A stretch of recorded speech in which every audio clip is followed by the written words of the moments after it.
Doctor Sudhanshu Trivedi, Bhau Torsekar, Kapil Mishra, Amitabh Agnihotri, आनंद Ranganathan, Shantanu Gupta, Vishnu Shankar Jain, major गौरव आर्या, मीनाक्षी जैन और 100 से अधिक वक्ता एक ही विशाल मंच पर होंगे। इस नवंबर में गुलाबी शहर जयपुर विचारों की अग्नि से एक बार फिर जाग उठेगा। The Jaipur dialogues annual summit 2025 का यह महाआयोजन लौट रहा है, पहले से कहीं अधिक शक्तिशाली और भव्य। ये वह मंच है जहां सत्य और उसका मिलन होता है। 3 दिन तक राष्ट्रीय सुरक्षा से लेकर सांस्कृतिक पुनर्जागरण तक हर विषय पर बेबाक और निर्भीक चर्चा की। ये केवल एक समिट नहीं बल्कि एक सभ्यता की आवाज़ है जो अपना वृत्तांत स्वयं लिख रही है।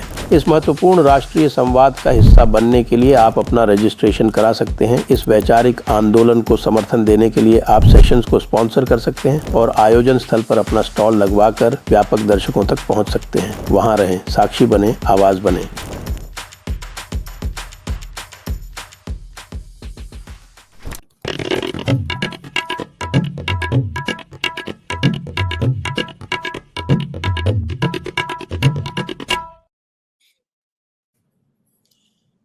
नमस्ते, आप सभी का स्वागत है आज के इस कार्यक्रम में और हमारे साथ हैं group captain Augustine Vinod ji. स्वागत है आपका Augustine ji. Thank you sir, thank you sir. बहुत समय बाद आपके यहाँ आना हुआ। जी हाँ, नहीं, I think you are very busy. तो मैं आज आपसे ये पूछना चाहता हूँ कि भाई हमारे डिफेंस मिनिस्टर जो हैं वो पाकिस्तान को तरह तरह की बातें बोल रहे हैं। कभी कहते हैं कि साहब की कराची का रास्ता सर क्रीक से होके जाता है। कल उन्होंने बोल दिया कि साहब कि पाकिस्तान का एक एक इंच जो है वो ब्रह्मोस की रेंज में है। तो इसका ये मतलब है कि ये operation Sindoor 2.0 is going to be very different, ऐसा लग रहा है। तो वेरी डिफरेंट, वेरी कल को डिफरेंट। अगर इसमें बहुत सारी चीजें हैं, वेरी डिफरेंट।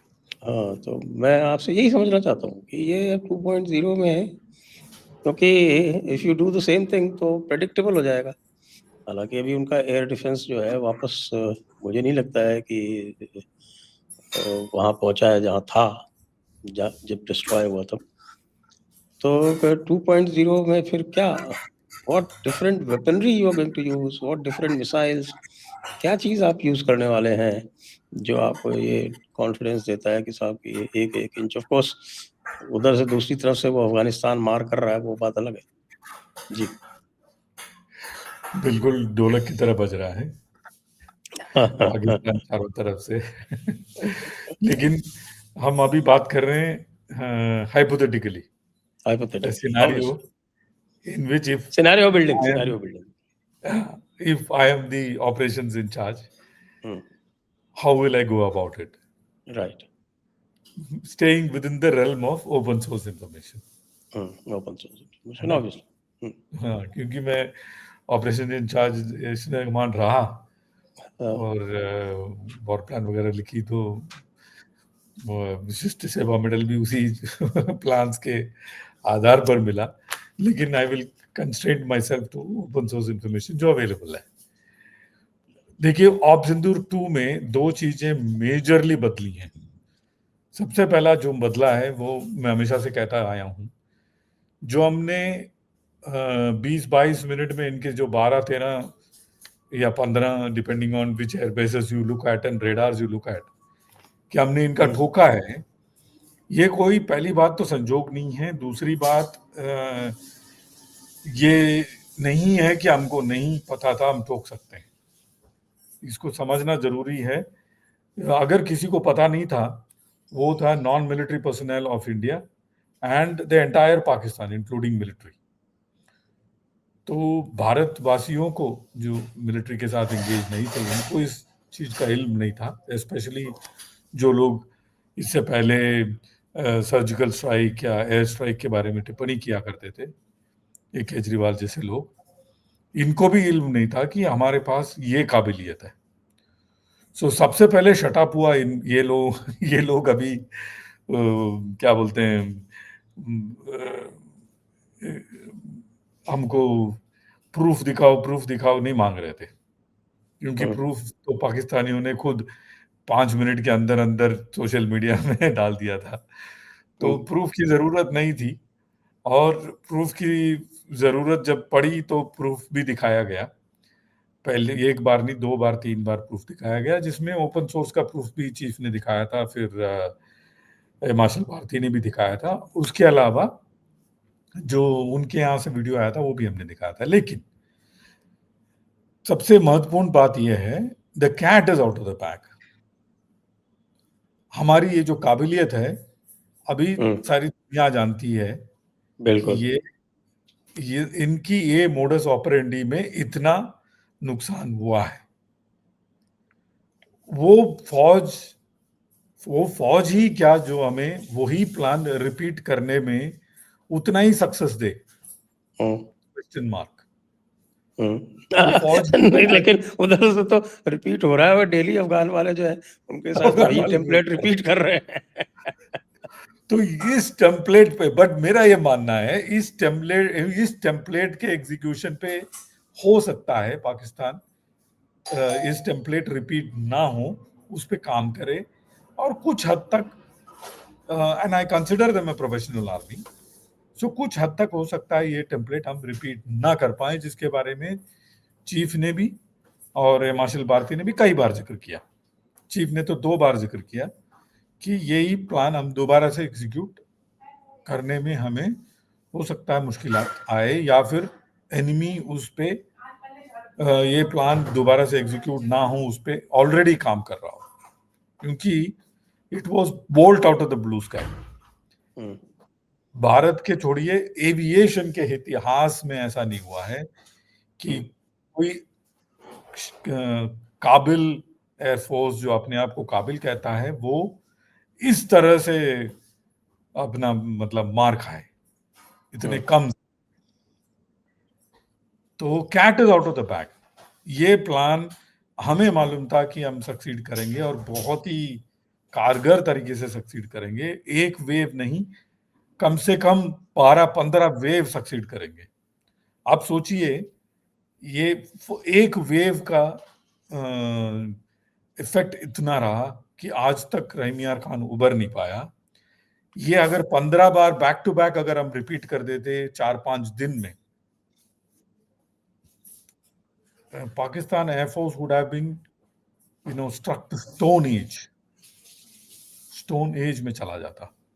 लेकिन ठीक है, we are an responsible country and responsible air force, और उनके डीजीएमओ ने गुहार लगाया तो हमने बोला कोई बात नहीं, हम युद्ध विराम कर ही लेते हैं।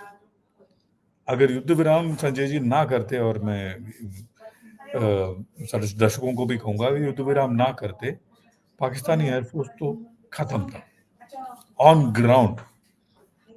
8-9 तारीख को, इनफैक्ट 7-8 तारीख को ही, there was not a single aeroplane airborne. क्यों? क्योंकि हमारा एस-400 की कारगरता इतनी थी कि वो एयरबोर्न होने से पहले ही ठुक जाते थे। उड़ा के वो क्वेटा भी नहीं भाग पा रहे थे, और ब्रह्मोस उनको ठोक रहा था जमीन पे। तो वो करे तो करे क्या, इस अचमंजस पे थे भी लोग। They were not safe on the ground, not safe in the air. सोचिए उस सिद्धू साहब का जरा मानसिकता सोचिए, कितना हेल्पलेस फील किए होंगे वो। जो जहाज था उन्होंने उठा के हैंगर को दिया। वो नवजोत सिद्धू थोड़ी थे, वो तो बाबर सिद्धू थे। बाबर सिद्धू। तो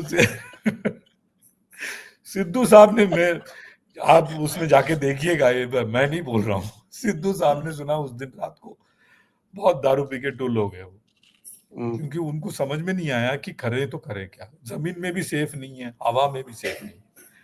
तो आपका सवाल का जो दूसरे भाग में आता हूं, तो दोबारा से हम यही टेम्पलेट को रिपीट करना हो सकता है, उन्होंने कुछ ना कुछ किया हो, उसके इस टेम्पलेट को शॉर्ट सर्किट, या इस टेम्पलेट को दोबारा रिपीट ना करे, इसके लिए कुछ ना कुछ किया होगा। वो है दूसरा भाग जो आपके सवाल का। बट तीसरा संजय जी, सबसे महत्वपूर्ण भाग जो है वो है ट्रंप के साथ इनकी जो नजदीकियां बढ़ी हैं। ट्रंप का बेटे ने जो स्टार्टअप खोला है बिटकॉइन का पाकिस्तान में, और ट्रम्प ये बोलता है कि मेरा सबसे अजीज दोस्त है असीम मुनीर और शहबाज शरीफ, तो इसको नजरअंदाज नहीं किया जा सकता। तो हो सकता है कि अगर हम कल मारें तो हो सकता है वो ट्रम्प कुछ भी दे दे, इनको F-35 भी दे दे, पॉसिबल है। तो उस एरिया को हमें प्लग, उस होल को हमें प्लग करना होगा। उसको प्लग करने की दो तरीके हैं। पहली बात, समय उसको करेगा, क्योंकि पाकिस्तान ऐसा देश है जो अपने पैर में कुल्हाड़ी मारने में सक्षम है। तो हो सकता है पाकिस्तान अपने पैर में कुल्हाड़ी मारे और ट्रम्प के से इनकी नजदीकियां दूरियों में बदल जाए। वो अपने आप ही हो सकता है कर दें, या दो चार पाकिस्तानी यूएस में जाके कर दें। मोहम्मद अट्टा जैसे लोग कोई ऐसा कांड कर दे कि पाकिस्तान फिर से ग्रे लिस्ट में आ जाए। वो एक बाग है। दूसरा जो बाग है वो है कूटनीति लगा करके आप जैसे लोग, जो आपके जो काउंटर पार्ट हैं आईएफएस वाले, वो कुछ करें और बैक एंड में कुछ नजदीकियां बढ़ाएं, ताकि हमें ये आश्वासन मिले कि अगर हम कल ऑप्शन 2 करते हैं तो ट्रम्प इनको वॉर फुटिंग में कोई हेल्प ना करे। वो तो यूक्रेन को ही नहीं कर रहा है, इनको क्या करेगा?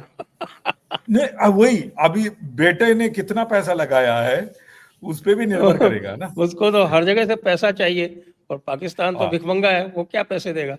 पैसे देके तो वो खरीदने वाला नहीं। अभी वो जो मिसाइल आया था ना कि साहब कि हम इनको अपग्रेडेड एमराम देंगे, उसको भी बैक ट्रैक कर गया वो तो। आपने देखा नहीं, जैसे चॉकलेट बेचने गए जाते हैं लोग डब्बे में, ऐसे असीम मुनीर वो स्टोन्स बेच रहा था कि यहाँ से ये आप खनन करके ले जाओ, आप फलाना खनन कर लो, थोरियम ले लो, यूरेनियम ले लो, पाव पाव किलो के बॉम्ब ले लो, तो वो तो बेच रहा था। तो वो भी एक क्या बोलते हैं उसका इंटरेस्ट है। और ट्रम्प देखिए अगला 4 साल नहीं सोच रहा है, ट्रम्प अपने साम्राज्य सोच रहा है। तो अगर खनन करने की परमिशन ले तो वो अपने परिवार में या अपने नजदीकी जो लोग हैं उन पे वो कॉन्ट्रैक्ट उठाएगा या उनकी कंपनियों को वहां एस्टैब्लिश करेगा, और ये सुनिश्चित करेगा कि आगे जाकर के इन कंपनियों पे भारत का ब्रह्मोस ना आए। तो ये एक बहुत बड़ा एक फ्री इलेक्ट्रॉन है ट्रम्प। इस फ्री इलेक्ट्रॉन को हमें बॉन्डेड इलेक्ट्रॉन बनाना होगा। उस पे हमारा काम जो है आज जोर शोर से चल रहा है, और ये काम खत्म होने में अगर हमारे क्या बोलते हैं प्लान अनुसार चले तो ये काम खत्म होने में हो सकता है 6 महीना लग जाए। तो 6 महीने तक ऑप सिंदूर का 2 का पॉसिबिलिटी थोड़ा कम नजर आ रहा है। इसमें भी मैं एक कैवियाट लगा दूंगा, कल को ये पाकिस्तानी कुछ आके भारत में पहलगाम जैसा कुछ करे, जो करने में ये सक्षम हैं और करने में काबिलियत रखते हैं, क्योंकि इनका लोकल पॉपुलेशन सपोर्ट अभी भी बरकरार है कुछ कुछ इलाके में, तो हो सकता है ये करें। उस समय हम फिर से हाथ पे हाथ दे कर नहीं बैठेंगे, फिर से हम उनके टेरर इलाके में फिर से ठोकेंगे। उसका जो खामियाजा कैसा भुगतेंगे हम, वो कल असीम मुनीर ने स्पीच में बता दिया आपको। कल का जो स्पीच रहा असीम मुनीर का, मैं बोलूंगा कि दर्शक जो सुने नहीं जाके सुनिए। वो तो कह रहे हैं अगर हम ठोकेंगे उनको तो वो न्यूक्लियर से हमें मारने की क्षमता रखता है और मारेगा। और वो क्यों ऐसा बोल रहा है? Nuclearized environment typical English of Pakistani वो तो वो अब एक्सटेम्पोर नहीं बोलता है, पढ़ पढ़ के बोलता है, उसका कोई स्पीच राइटर नहीं है। वो लिखा भी होगा उसने पाकिस्तानी पंजाबी में उर्दू में लिख के इंग्लिश में पढ़ रहा होगा। बट एनीवे, बट बात यह है कि वो न्यूक्लियराइज्ड एनवायरनमेंट की धमकी किस बिना पे दे रहा है वो समझना जरूरी है। वो उसके लिए मैं एक एग्जांपल दूंगा। शिव जी के गले के अराउंड आप देखेंगे एक काला नाग बैठा है, सर्प। वो शिव जी के गले में बैठ करके गरुड़ को भी हाय हेलो बोल सकता है और गरुड़ कुछ नहीं कर सकता। क्यों? क्योंकि वो शिव जी के गले में लिपटा हुआ है। अगर शिव जी के गले में ना हो करके जमीन पे आके गरुड़ को हलो बोल पाएगा वो नहीं।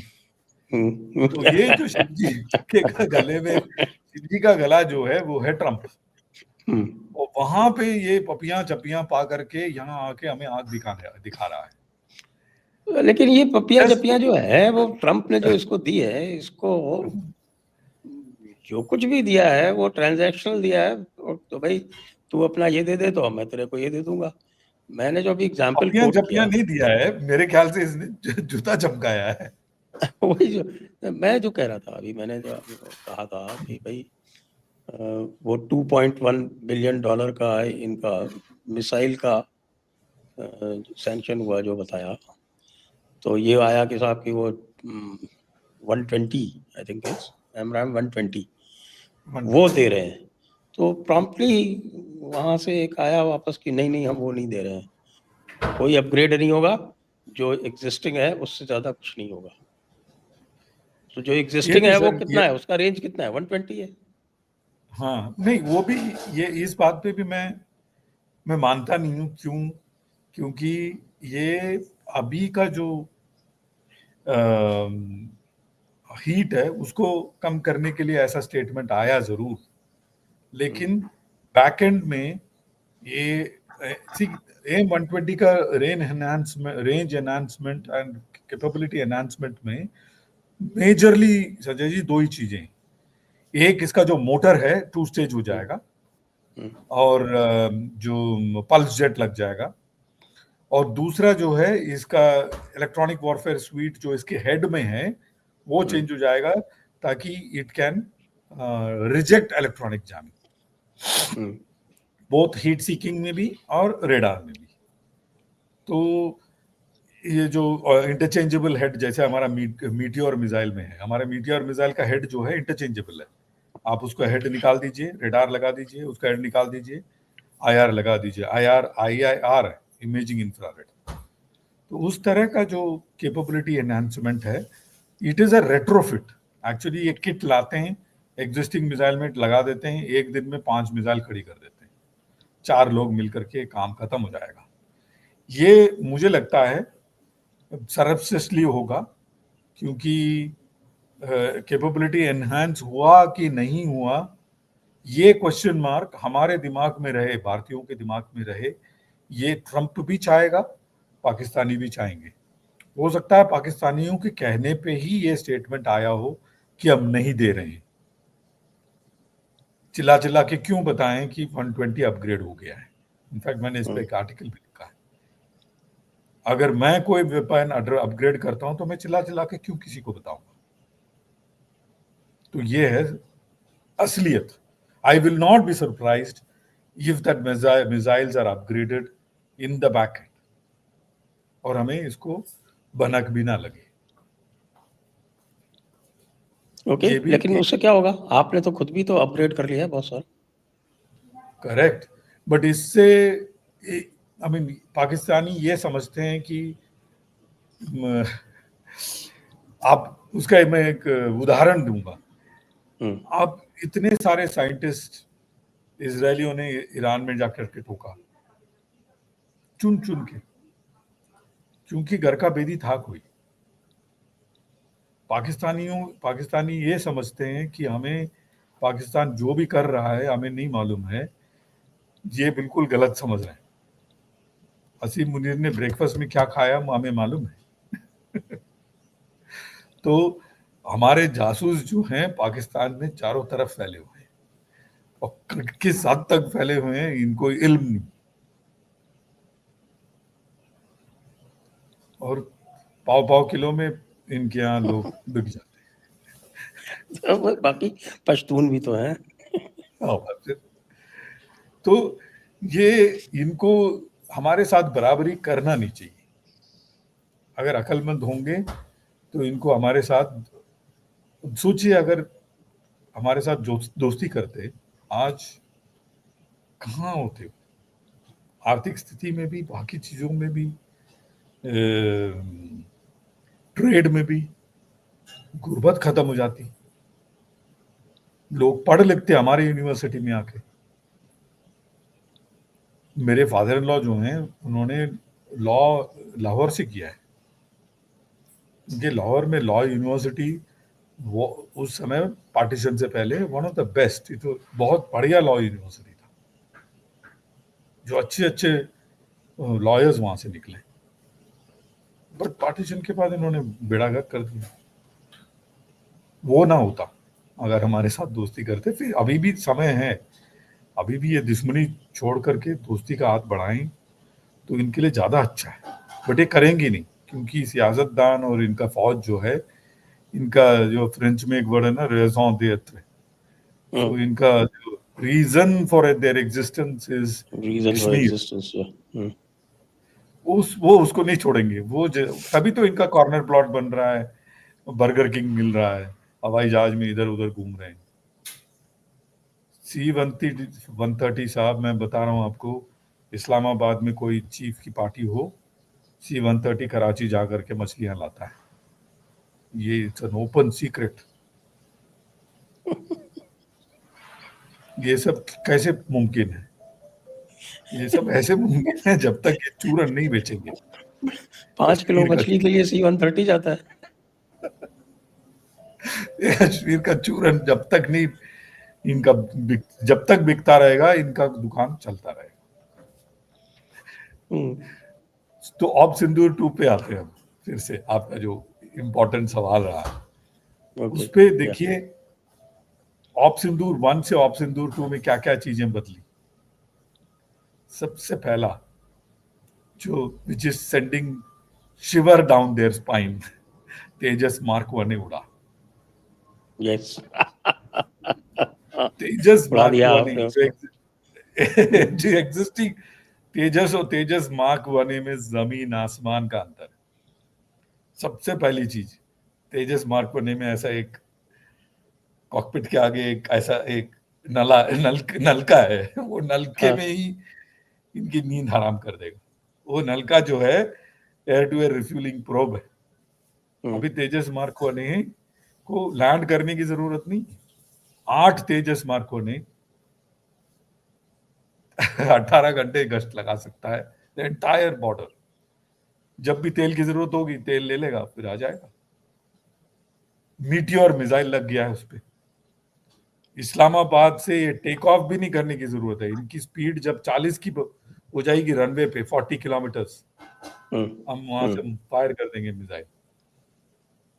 जब तक इनका गियर अप हो जाएगा, ये इजेक्ट करने की नौबत आएगी। मीटियोर की क्या रेंज है? मीटियोर की रेंज तो 180 बोलते हैं। नहीं, ये भी बहुत अच्छा सवाल है आपका। देखिए, जो भी मिसाइल रेंज मैन्युफैक्चरर बताता है, वो जब टारगेट एक दूसरे की तरफ आ रहे होते हैं तब का रेंज बताता है। The maximum range. टारगेट भी मिसाइल की तरफ आ रहा है, आप भी टारगेट की तरफ जा रहे हो और आप फायर करते हो और टारगेट कुछ नहीं करता है, तब इतना रेंज होता है। बट टारगेट को नॉर्मली पता लग जाता है कि आपका मिसाइल लॉन्च हो चुका है। मिसाइल अप्रोच वार्निंग सिस्टम जिसमें मॉस जिसको कहते हैं, मॉस आपको बता देता है कि एनिमी ने मिसाइल लॉन्च कर दिया। आप इसको फिर एक इवेजिव मनूवर करते हैं। इवेजिव मनूवर कई तरह के हैं, तो आप इवेड कर सकते हैं अगर मैक्स रेंज में लॉन्च हो जाए। Normally any air force worth its salt will not launch its missile at max range, except Pakistanis. तभी इनके PL-5 पहुंचे ही नहीं, ग्लाइड कर करके आके हमारे यहाँ जमीन में क्यों मिले। किसी ने ये सवाल पूछा कि PL-5 हमारे यहाँ इंटैक्ट क्यों मिला? क्योंकि ये लोग लॉन्च कर रहे थे दूर से, और हमारा जहाज ऐसे टर्न कर जाए 10 डिग्री भी, पूरा कैलकुलेशन गया। आपने लॉन्च किया मैक्स रेंज में, PL-5 PL-15 आपने मैक्स रेंज में लॉन्च किया जब ऐसे था, but the moment our aircraft turned 15 degrees, टड़क PL-5 जाके जमीन पे गिर गया। अभी हमारे पास रिसर्च का काम आ रहा है। अच्छा, सो मीटियोर मिसाइल का भी, या कोई भी मिसाइल, दुनिया में कोई भी मिसाइल का रेंज जो है, stated range is not the operational range. अगर अगला सवाल आपका होगा कि ऑपरेशनल रेंज क्या है, वो हम डिस्कस नहीं कर सकते हैं क्योंकि ओपन सोर्स में नहीं है, बट एक बॉल पार्क अगर हम उठाते हैं, normally it is about 60% of the stated maximum range of any beyond visual range missile, BVR, stated maximum. So उसमें एक और चीज जो है, it is sending shiver up their spine थोड़ा ऊपर चला गया मैं, स्पाइन नीचे से which is Understood. which is a missile called Sky Sting.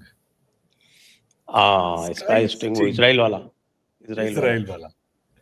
हम्म, वो एकदम मिराज 2000 से लेके रफाल से लेके हर जहाज में वो हम लगा सकते हैं, ठीक है।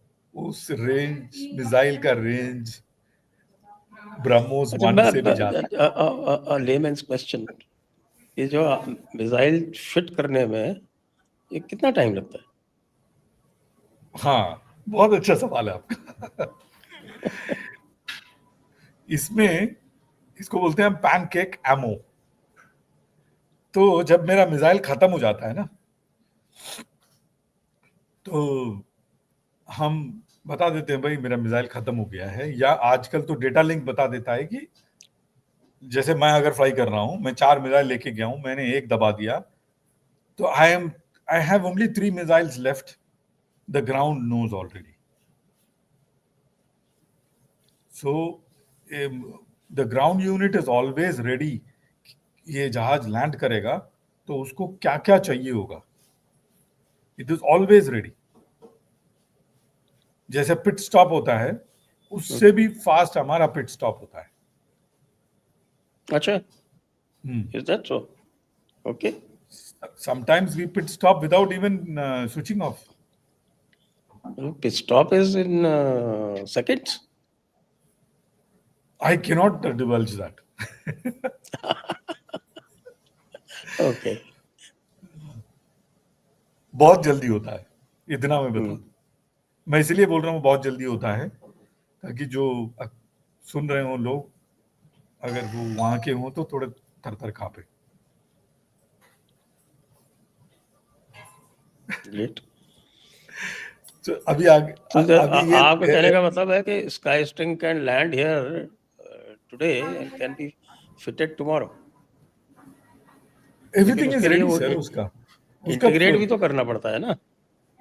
इंटीग्रेशन टाइम बहुत कम है, क्योंकि हम ऑलरेडी इजरायली इक्विपमेंट इस्तेमाल कर रहे हैं ना। So it is just a question of software telling the radar that and the missile computer और द वेपन कंप्यूटर कि फलाना वेपन का फलाना कैपेबिलिटी है, इस हिसाब से आप सॉल्यूशन जनरेट करो, और टेलिंग द रडार कि भाई फलाना वेपन जब सेलेक्ट हो, आप इस हिसाब से सॉल्यूशन पायलट को दिखाओ।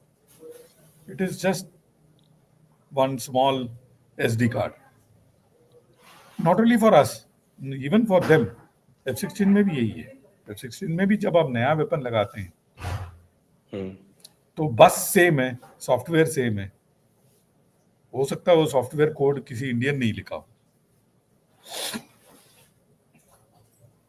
99% श्योर कि इंडियन ने ही लिखा होगा। चलिए, तो let's come back to op 2.0, Sindoor 2.0। So Tejas mark होने की बात कर दी हमने। So, आपने थे मीटियोर मिसाइल की बात कर ली हमने, कर ली। आपने एक और चीज सुना होगा, post of Sindoor, super Sukhoi. Super Sukhoi, yes. आज अगर आप विश्वास न करेंगे, आज पाकिस्तान एयरफोर्स में अगर सबसे ज्यादा चर्चा हो रहा है, वो हो रहा है सुपर सुखोई पे। क्यों? क्योंकि सुखोई का नंबर जो है बहुत ज्यादा है। सुखोई का नंबर जो है बहुत ज्यादा है। ऑलमोस्ट 300. सुपर सुखोई का कैपेबिलिटी इज ट्रेमेंडस, इंक्लूडिंग ब्रह्मोस 2. तो ब्रह्मोस जब 2 राजनाथ सिंह जी that कह is गए हैं 850. राजनाथ सिंह जी को जो कह गए हैं हर इंच हमारे अटैक कैपेबिलिटी में है, वो ऐसे नहीं कोई पासा फेंका उन्होंने. और ये गवर्नमेंट में जानता हूं जितनी कैपेबिलिटी है उसको कम ही बोलती है, ज्यादा कभी बढ़ा चढ़ा के छाती ठोक करके इस गवर्नमेंट ने आज तक नहीं बोला है, ना पीएम ने या किसी भी मंत्री ने या कोई भी. तो if he has told Pakistan that every inch is within our capability, it is within our capability. Super Sukhoi is, इनका आर्मी थरथरा रहा है सर, फॉरगेट एयरफोर्स. इनके यहाँ एक दो आर्मी को चीजें तो हैं. हमारे आर्टिलरी ने टेक आउट कर लिया था, बाकी किसी की जरूरत ही नहीं पड़ी थी.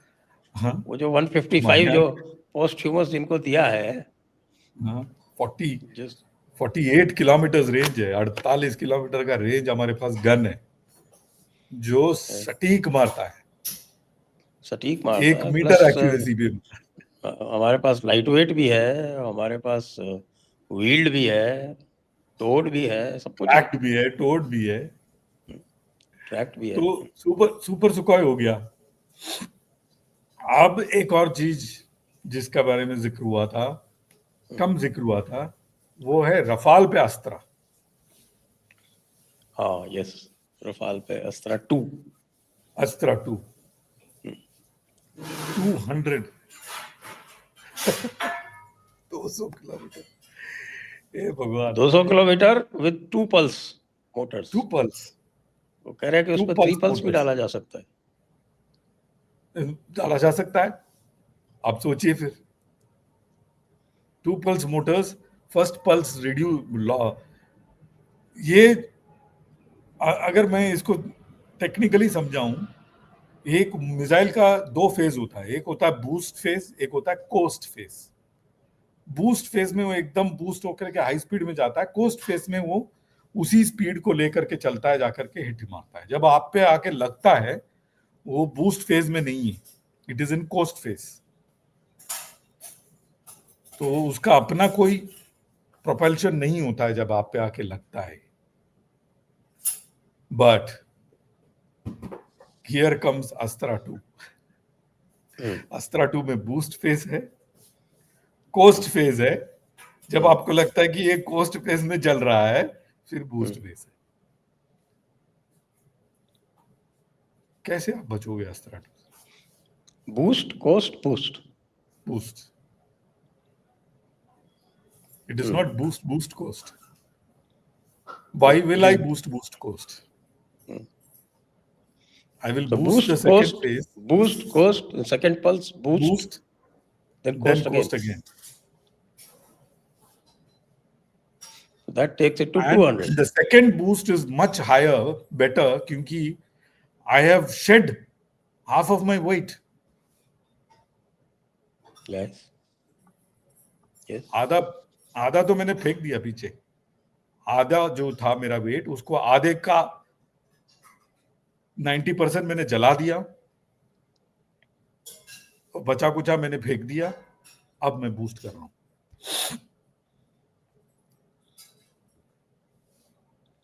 अस्त्रा 2 is going to be ब्रह्मास्त्र 2. अब आते हैं गंडीवा पे. अब कंपेयर करें Astra 2 to M120 ER. AMRAAM 120. M120 ER से भी अस्त्रा 2 ज्यादा है. गंदीवाद की तो हमने बात ही नहीं करी. गंडीवा तो 350 है, वो क्या है वो? वो गंडीवा के पीछे एक एल, उस मिसाइल में एक एल मिसिंग है. अमेरिका पाकिस्तानियों का गन ले.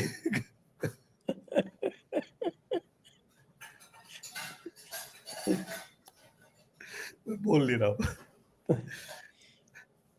तो ये भाई, ये चीजें तो मैं देख रहा हूँ, जैसे हमारे यहाँ तो ये बहुत सारी चीजें जो है ये ओपन सोर्स पे डिस्कस हो रही हैं. ये आपके IDRW जैसे जो पीरियोडिकल, ये जो आपके टेली पोर्टल्स है, सारी चीजें डिस्कस कर रहे हैं, स्पेसिफिकेशंस तक डिस्कस कर रहे हैं वो। तो ऑब्वियसली ये चीजें पाकिस्तानियों को पता है ना, तो फिर क्या बोलता है वो हमारा मुल्ला मुनीर? कुशा के बारे में बात ही नहीं करा सर हमने। हमने कुछ है तो फिर वो S-400 क्लास में आ गई ना। और क्लास में आ गया ना। अब सोचिए तो S-400 एयर लगा डिफेंस आ हुआ है, गया। कुशा लगा हुआ है। पाकिस्तान छोड़िए, चाइना मस्ट बी थिंकिंग ये कहाँ आ गया मैं, कहाँ चाइना फंस ने गया। तो है बहुत पीस, वो कह रहा है कि पाकिस्तान भाड़ में जा, तूने हमारे सारा एयर डिफेंस चौपट कर दिया, हमारी मार्केट चौपट कर दी, हमारा कोई अब वेपनरी खरीद नहीं रहा अभी है। हमारे पास कोई चारा नहीं है, भारत के साथ जबियां बपियां कर लो। But what about their air defence? Air defence जो इनका जो HQ9 वगैरह, वो जो बैटरी सारा खत्म हुआ था, रेडार तो चलो नहीं वो आ सब तो आ जाएगा गया वापस। होगा सर। नहीं वो इनफैक्ट हमने 2 हवाई जहाज ट्रैक भी किया था, याद होगा आपको। ये वो सब तो रिप्लेनिश हो जाता है। और इनका जो अमेरिका का जो मिलिट्री इंडस्ट्रियल कांग्रेशनल कॉम्प्लेक्स है ना, MICC, उसने ऑलरेडी रिप्लेनिश भी कर दिया होगा। नहीं, वो इसमें रेडार कोई तो वो TP777 तो उन्होंने कर दिया होगा replenish, radar is okay. No radar भी लेकिन वो नहीं, जो इवन जो HQ ट्यूबेबल है इनका HQ9 मिसाइल्स वगैरह, HQ16 जो बैटरीज चाइना वाली है, उसका क्या? वो उसका देखिए बैटरी तो है वही है, फायर तो मिसाइल हुआ है, बैटरीज को तो हमने नहीं डैमेज किया। तो मिसाइल कंज्यूम हुआ है, कंज्यूम्ड मिसाइल आ जाता है। इनका जो पाइपलाइन है एक, उस मामले में मैं I give them 100 marks. No, China has, but no American China, military industrial between China complex and doesn't Pakistan, have the capacity. No between China and Pakistan भी बहुत अच्छा लॉजिस्टिक तालमेल है, इसमें कोई दो राय नहीं है। इनफैक्ट कुछ चीजें तो चाइना पाकिस्तान में बनाता है, अपना प्लांट है चाइना का, लेकिन बनता पाकिस्तान में है। तो कंज्यूमेबल वो में JF-17 तो पाकिस्तान में ही बनाता है वो। हाँ वो भी, और ये जो वॉरेड वहां से लाता है, मोटर्स, ये सारी चीजें बनाते हैं, इसमें कोई वो नहीं है। सो ये सब तो रिप्लेनिश हो गया होगा। अभी इस बिटवीन ऑप सिंदूर 1 एंड तथाकथित ऑप सिंदूर 2 के बीच में जिसका हम डिस्कस कर रहे हैं, तो 2 एस्पेक्ट तो हमने डिस्कस कर लिया। तीसरा जो है वो जिसके बारे में डिस्कस हुआ था, वो है एम्ब्रेयर 145, जिसपे हम AEWNC लगा रहे हैं। देन IADWS जो है ना, integrated air defence weapon system, जिसके बारे में चीफ ने भी जिक्र किया था, जिसमें है लेजर। लेजर DW, जो है, वो DW हाँ वेपन्स जो डायरेक्टेड है, एनर्जी वेपन्स, जो D4 सिस्टम में भी है हमारा। अब ये हाइपरसोनिक मिसाइल भी मारेंगे वहां पे। DW तो लाइट का स्पीड से जाएगा, लाइट की स्पीड से उनको इंटरसेप्ट कर देगा, एंड वो पल्स्ड है। पल्स्ड का फायदा ये है, हाई एनर्जी पल्स जाता है, चिक चिक चिक करके। वो लॉक करता है क्या, कैसे होता है? Because hypersonic is moving so fast. I know. So angular velocity देखते हैं ना, angular movement. So when it is coming towards you, angular movement is very little. It can come at any whatever speed.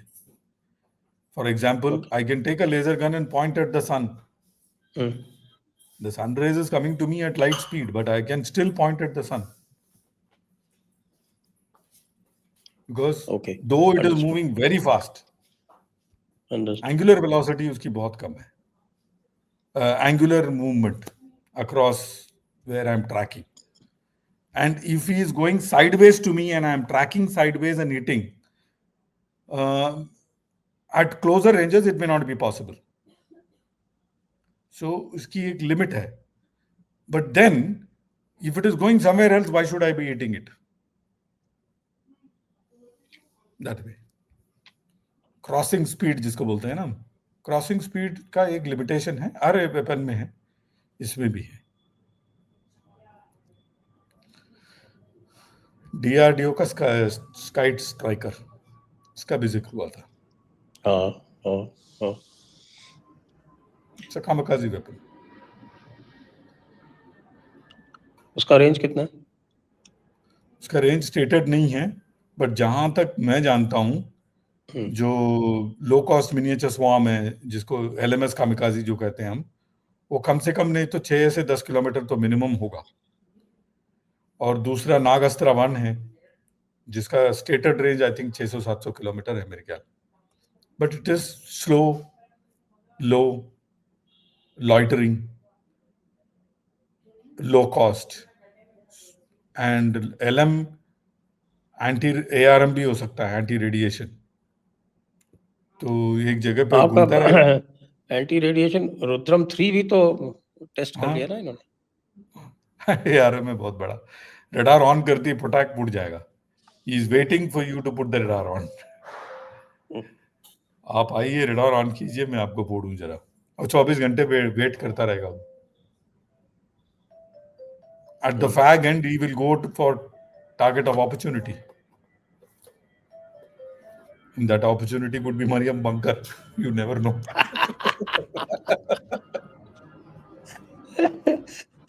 But Noor Khan जो है वो उड़ा तो दिया एक बार, दोबारा कैसे उड़ाएंगे? क्यों, नूर खान तो फिर से उभरेगा ही।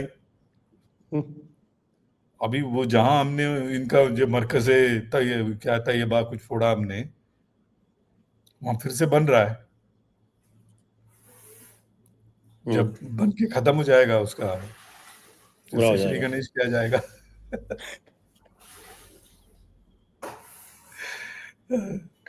तो आप इसको थोड़ा सम अप कीजिए। हाँ, तो इसको हम इसको 3 भाग में उठाते हैं, ठीक है। हवाई जहाज का जो अपग्रेड है, उस पे तेजस मार्क 1 है, जिसका हमने जिक्र किया, और आई थिंक अगले साल तक हमारे 100 के करीब तेजस मार्क 1 आ जाएगा, 100 के करीब। तो जो मिग 21, अभी हम इस दौरान हम चाइना को पीछे छोड़ के आपका नंबर 3 मिग 21 तो आपने बाय बाय कर दिया, बिल्कुल ही पूरा बाय बाय कर दिया, लेकिन हम चाइना को पीछे छोड़ के नंबर 3 बन गए। हाँ, हाउ चाइना को डिड भी तो दैट पीछे हैपन? छोड़ा। That is interesting. यस। या वो क्या, उसका क्या तो पैरामीटर? ये जो कॉम्प्रिहेंसिव मिलिट्री पावर है ना, कॉम्प्रिहेंसिव मिलिट्री पावर जब हम आंकलन करते हैं तो हम सारी चीजों को निकालते हैं एयरफोर्स की, नॉट ओनली हवाई जहाज। सो ये मेरे से चंद लोगों ने सवाल पूछा, सर हवाई जहाज की संख्या तो कम हुआ, लेकिन कॉम्प्रिहेंसिव मिलिट्री पावर हमारा ज्यादा बड़ा है। वेपन सिस्टम हो, फिर सरफेस टू एयर मिसाइल्स हो, रेडार्स हो, एवैक्स हो, सो ये सारी चीजें, नेटवर्किंग हो, ये सारी चीजें जब आप सीएमपी निकालते हैं तो उसमें ये आंकलन आता है कि आपका कैपेबिलिटी क्या है। सो कैपेबिलिटी इज नॉट हवाई जहाज, that we need to understand. फिर हमने Su-30 जो सुपर सुखोई की बात करी, AESA रडार हो, डिजिटल कॉकपिट हो, हेड लेवल डिस्प्ले हो, हेलमेट माउंटेड साइट हो, बहुत सारी चीजें सुपर सुखोई में। फिर हमने रफाल की बातें करी, ब्रह्मोस, अस्त्रा, ये सारी चीजें रफाल में जाने वाला है। फिर हमने मिसाइल सिस्टम की बात करी, अस्त्रा मार्क 2, अस्त्रा मार्क 3, गंडीवा जिसको कहते हैं, ब्रह्मोस, कुशा। अरे एक और चीज हमने डिस्कस ही नहीं किया सर, S-400 जो नया बैटरीज जो आ रहा है, वो हैमर और हैमर आ रहे हैं, जिसका जो फ्रांस के साथ जो हमारा सिग्नेचर हुआ था, सफरान, उसमें हैमर की भी जिक्र है। और यूकैव का हमने जिक्र किया, घातक, loitering munition, sized striker, directed energy weapon, AWNC जो एम्ब्रेयर में लगने वाला है, it is a similar AWNC that they have in terms of area that it will cover. आगे पीछे नहीं कवर करेगा, बट साइड में कवर करेगा, that is good enough. So AWNC and AWACS में फर्क ये है, AWNC is airborne early warning and limited control करता है. It is not like a command and control station which an AWACS is. but it will plug into our existing networked environment. So willy-nilly it is by in itself 2-2-5 है वो. फिर हमने ब्रह्मास्त्र जिसकी बात करी, जिसको हमने क्या स्काई स्टिंग का नाम दिया है, बट उस मिसाइल के ऊपर लिखा पता क्या है? LORA.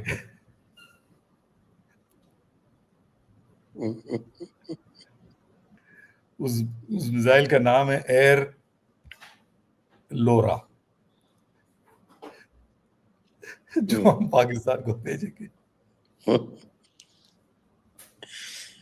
Pakistan is our very good customer. They will get lot of BrahMos, lot of other missiles. All of them very For free. fresh, very new, for free. कोई और कंट्री नहीं है जिसको हमने इतना फ्री माल दिया है. So this time, how long will it take?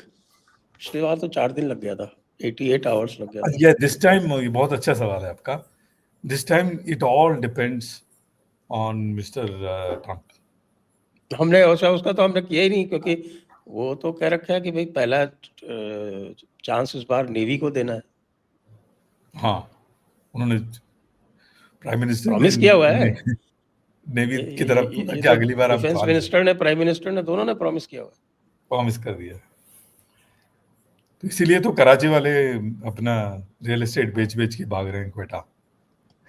अच्छा, क्वेटा जा रहे हैं. तो क्वेटा भी ब्रह्मोस 2.0 के रेंज में आ गया. हाँ, सबके रेंज में आ गया, स्काईस्टिंग के भी. हाँ, सबके रेंज में. स्ट्रेटेजिक डेप्थ ना होना एक कंट्री के लिए कितना बड़ा बेन है, सोचिए. Pakistan has no strategic depth. Afghanistan का स्ट्रेटेजिक डेप्थ था ना, उधर से उल्टा हो गया.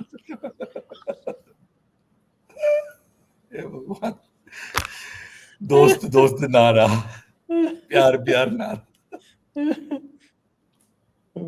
जब पाकिस्तान को टारगेटिंग भी नहीं आता, अफगानिस्तान में जाके मार रहा है, तो उसके पास टारगेट एक्विजिशन का भी proper. I don't want to put 2 and 2 together, लेकिन 2 दिन पहले उनका जो आके हमारे जयशंकर जी से मिलके गए, उसके अगले दिन ही ठुकाई शुरू. मतलब इसमें जोक तो नहीं था. मेरा सवाल है, मैं जवाब नहीं दे रहा हूँ, मेरा सवाल. लेकिन ये जो क्रिकेटर को उन्होंने मारा, बहुत खराब, बहुत बेकार. Exactly that's what I am saying. ऐसा थोड़ी है कि आज के ज़माने में आपके पास टारगेट एक्विजिशन की कैपेसिटी नहीं है, कैपेबिलिटी नहीं है. You just gone, you had nothing, you just had to make a statement. तो आपने जाके जो दिखा आपको कोई भीड़ में, उसको मार दिया.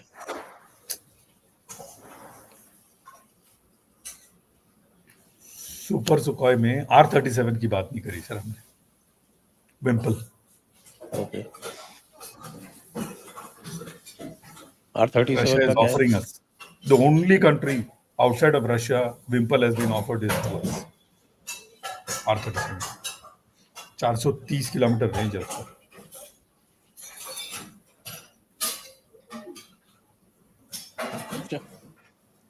कहाँ जाएंगे? Air to air. Super Sukhoi. अच्छा, उसमें तो इंटीग्रेट करने में ज़्यादा टाइम भी नहीं लगेगा. तो आया वो प्लग एंड प्ले वाला हिसाब. प्लग एंड प्ले वाला मामला है. और एक और चीज बताऊं, विम्पल को लॉन्च करने में मुझे विम्पल एनिमी जहाज को देखने की भी जरूरत. Vympel can search and strike over the horizon. बहुत कारगर वेपन है. भनक लग जाएगी वो टेक ऑफ कर गए हैं. पाकिस्तानी जो नीचे बैठ के हमको फोन कर दे, सर यहाँ से 2 जहाज ना उड़ चुका है, 2 चिड़ियां उड़ गई हैं. बस विम्पल उनका डिम्पल कर देगा. I think they should save on the Air Force expense now. क्या करेगा एयर फोर्स लगा के? सिद्धू साहब अभी तक नहीं उभरे हैं शौक से। उनको उनको मार्शल ऑफ द एयरफोर्स भी तो नहीं बनाया, वो भी है, इनको बना दिया। उनको बना मार दिया खाए सिद्धू, वो मार्शल बन गया मुनीर ने। मार्शल बन गया मुनीर। वो पूरे टाइम बंकर में रहा। अभी अफगानिस्तान का हो रहा था तब भी बंकर में था, कल ही आया निकल के बाहर। अभी इसको डर है कि कोई सुसाइड वाला नहीं मार दे उसको, उनका तो सुसाइड और उस वाला। दौरान यहाँ अफवाह फैल गया कि जनरलों ने उसको पकड़ के बिठा यस यस यस। हमारे यहाँ भी लोग कम नहीं है। जब ये गायब हो जाता है लोग बोलते हैं कि भाई इसको लोगों ने अगवा कर लिया। तो फिर उसको निकलना पड़ा ना, तो that was a good strategy. He had to come out then after. हाँ, he had to come out and show, देख जनरलों ने नहीं पकड़ा मुझे। तभी तो आके बड़ी बड़ी बातें करी कर ले भाई साहब ने, हमारे सोशल मीडिया वॉरियर्स को चुप कराने के लिए, जयपुर डायलॉग्स वाले जैसे लोगों को चुप कराने के लिए। नहीं तो जयपुर डायलॉग्स बताता ही कहाँ गायब हो गया। संजय जी आज आके पूछते हैं किसी को, कहाँ है सर मुझे बताओ। कहाँ है भाई, है कहाँ, दिख नहीं रहा मुझको। ओ ढूंढो कोई इसको। आपका एक शो खराब हो गया। नहीं तो हो सकता हम दोनों ही बैठ के डिस्कस कर रहे हो कि कहाँ गया मुनीर, तुसी कितने हो। तो चलिए आज की चर्चा को यहीं पर समाप्त करते हैं। सभी दर्शकों को बहुत बहुत धन्यवाद, विनोद जी को भी बहुत बहुत धन्यवाद। जय हिंद, जय भारत, वंदे मातरम और शुभ दीपावली। दीपावली की शुभकामनाएं सबको, जयपुर डायलॉग्स वालों को, जो लोग अभी फिजिकली आ रहे हैं उनको भी। कब है वो?